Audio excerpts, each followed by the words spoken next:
What would you have done? Would you have said something? Some days are just weird. I woke up, it was very cloudy outside, and I just felt very me. So after working down my to-do list and not improving my mood, I decided I needed something to distract myself. So I went on an artist date by myself and got new art supplies. This is my most visited art supply store here in Seoul, called Hangaram. It's located at the express bus terminal, which is very central. And you can get there by subway, by taking the bus, or like me, biking along Han River. The bus express terminal is a bit confusing. The art supply store is near Daiso on the first level underground.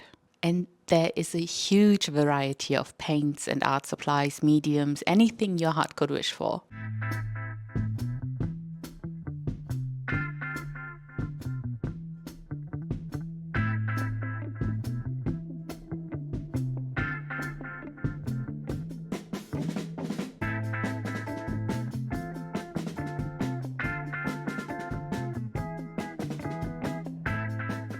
There's even a stationery section and surprisingly many toys and knickknacks for children. And it's great for crafting as well. In this section, I usually get my embroidery floss, for example. If you're ever in the vicinity, this would make a great place to shop for unique souvenirs. On my way back, I got an iced tea at the convenience store, and I stopped along the river to try my new materials right away.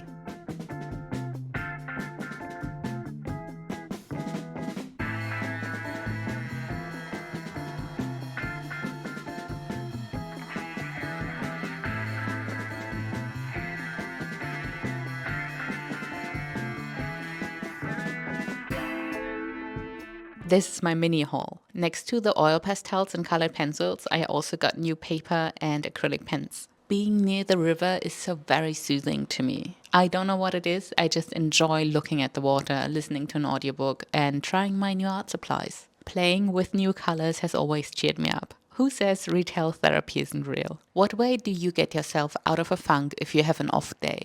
Now that the weather is getting nicer, I love walking along the river or biking or just taking a picnic blanket with me to one of the parks near the river. It's absolutely stunning and beautiful, and I love having this oasis of peace. And hopefully I get more opportunities to take my sketchbooks and art supplies and just hang out outside for a bit. I'm an artist after all. If I can't take my sketchbook on a lunch break and enjoy the sun, then I'm doing something wrong. And it's so nice too. Every time when I'm outside drawing, somebody would stop by and talk to me. Mostly it's elderly people, and I gotta say, understanding the Korean is a bit rough for me. Understatement, I guess most of the time. But they're very nice, so it's a lot of thank yous. And on this particular day, a young man sat next to me. And I'm not entirely sure if he was too shy to talk to me. Because when he sat down, he smiled and made a point to say hello. And when he got back up, all of 5 minutes later, he again wished me a nice day in English. It was a surprising episode. And quirky things like that just make your day interesting, I guess. What would you have done? Would you have talked to him? Would you have said something? Let's make the world a more colorful place, one painting at a time. See you tomorrow.